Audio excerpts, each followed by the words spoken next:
Hindi pa nga tapos ang issue sa questionableng insertion sa 2025 budget, tila hindi pa rin talaga natututo ang ilang kongresista. Sa ulat ng PCIJ, House leaders pa raw mismo ang may pinakamalalaking singit para sa 2026 budget. Sa kabila naman ng resignation bilang speaker at pagkakadawit sa mga nakatanggap umano ng bilyong-bilyong kickbacks, ang presidential cousin na si Romualdez ang isa raw sa mga nakatanggap ng malaking bulto ng 500 billion peso allocable at non-allocable funds ng DPWH. Hindi pa nga tapos ang investigasyon sa kontrobersya ng flood control scandal.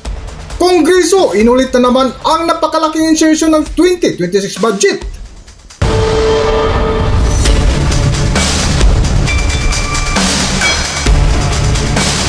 Welcome back to Kaakibat TV.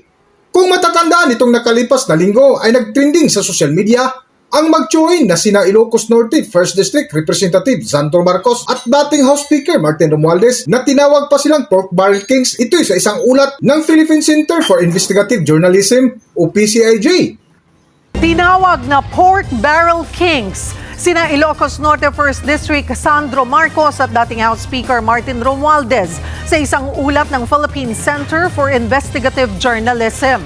Ayon sa Malacanang, bukas naman ang first family sa anumang lifestyle check. Nagbabalik si Maricel Halili. Wala mong pinagbabawas sa lifestyle check. Open po, even before. Kahit si Pangulong Bongbong Marcos at ang kanya buong pamilya handa raw sa lifestyle check. Yan ang sinabi ng Malacanang sa gitna ng inilabas na report kamakailan ng Philippine Center for Investigative Journalism o PCIJ. Tinawag dito na Pork Barrel Kings sina Ilocos Norte 1st District Sandro Marcos at dating House Speaker Martin Romualdez. Base sa PCIJ report, pinakamalaking bahagi ng tinatayang 1.2 trillion pesos allocable funds ng DPWH ang napunta raw kay Sandro Marcos. Sa loob ng 3 taon, umabot sa 15.8 billion pesos ang napunta sa distrito ng Presidential Son. Halos doble yan ang allocable funds na nakuha ng Rizal 1st District. Kung ibabase sa populasyon, halos times 4 na mas malaki ang distrito ng Rizal. Natanong ang palasyo kung ano ang masasabi ng Pangulo tungkol dyan.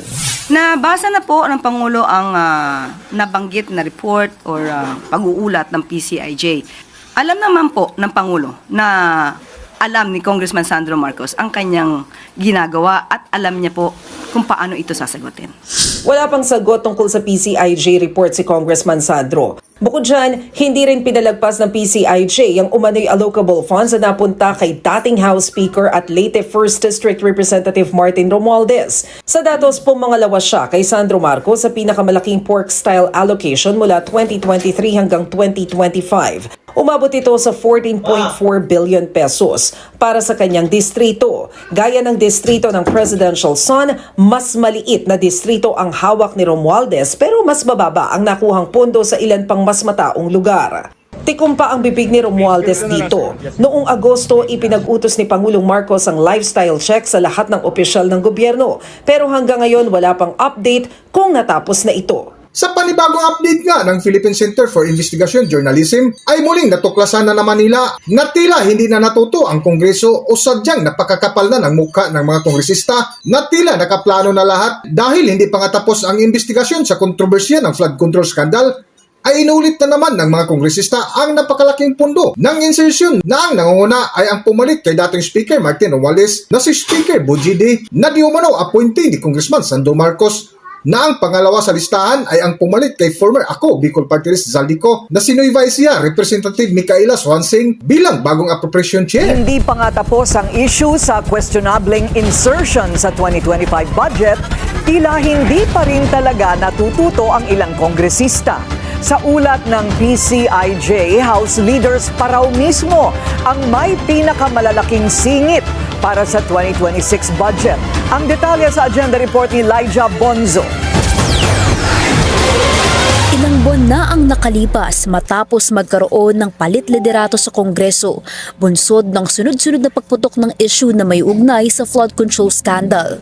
Pero sa House of Representatives, napalitan man ang mga pangalan, parehas na mga posisyon pa rin ang nakatanggap ng pinakamalalaking insertions sa 2026 DPWH budget ayon sa huling ulat ng Philippine Center for Investigative Journalism o PCIJ.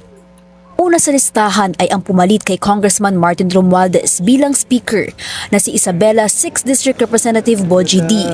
Ang distrito raw ni D ang nakatanggap ng pinakamalaking insertion mula kasi sa isinumiting proposal ng DPWH, tinatayang 1.1 billion pesos lang ang allocated. Pero tumripli ito sa 3.1 billion pesos sa House proposal matapos magkaroon ng halos 2.7 billion peso insertion. Pangalawa sa listahan ang pumalit kay resigned Congressman Zaldico bilang Appropriations Committee Chair na si Nueva Ecija 1st District Representative Micaela Swansing. Sa initial proposal ng DPWH, 1.6 billion pesos lang ang allocated sa distrito ni Swansing.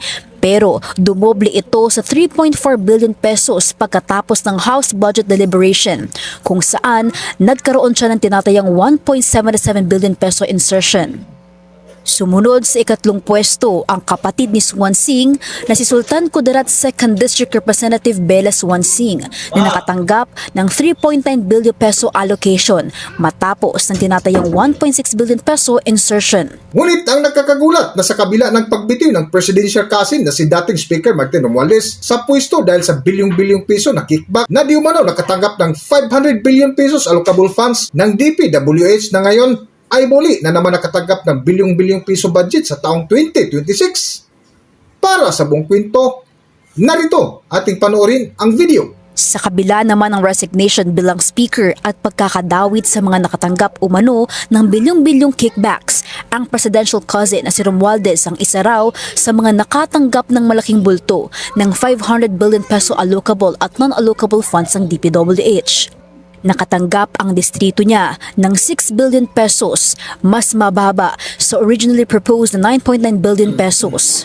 Ang distrito naman ni Congressman Bambi Emano ang tanging nakakuha ng mas malaking allocation sa House Budget Proposal na 6.35 billion pesos. Hanggang dito na lang muna ang ating video at kung nagustuhan nyo, huwag kalimutan mag-subscribe at pindutin nyo na rin ang notification bell para ma-notify kayo sa ating susunod na video. Maraming salamat!